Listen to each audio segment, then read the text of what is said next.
So I think of myself as a recovering perfectionist because I really used to strive for perfection in everything that I did, in my appearance, in my performance, in my academics, in my relationships.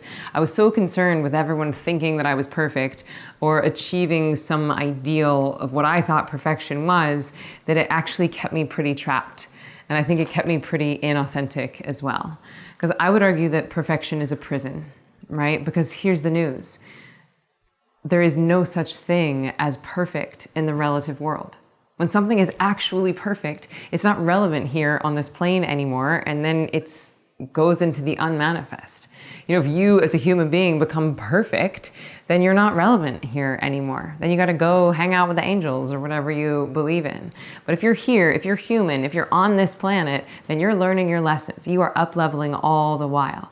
So instead of letting perfect be the goal, which we're always going to feel like we're failing at, instead, what if we start to think about life like riding a bike? I know it sounds a little cliche, but stay with me for a second.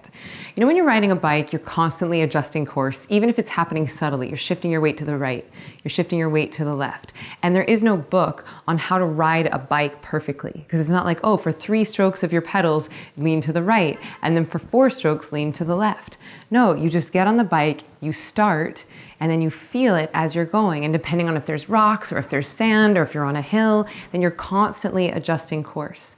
And this is similar to how we want to start to step into what's the right action right now.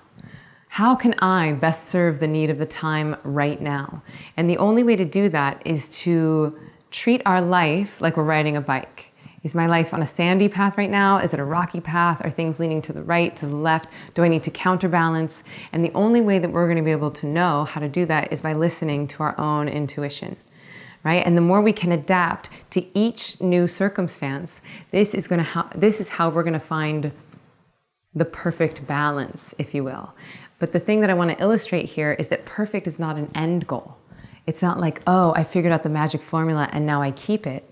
Is that the perfection comes in the ever-changing nature of the way that we're riding the bike. So instead of trying to get your life to an end goal where you have the perfect amount of money and the perfect relationship and the perfect wardrobe and the perfect skin and the perfect hair, instead, what if we strive for perfect balance, which is ever-changing and ever-adjusting to what's happening right now?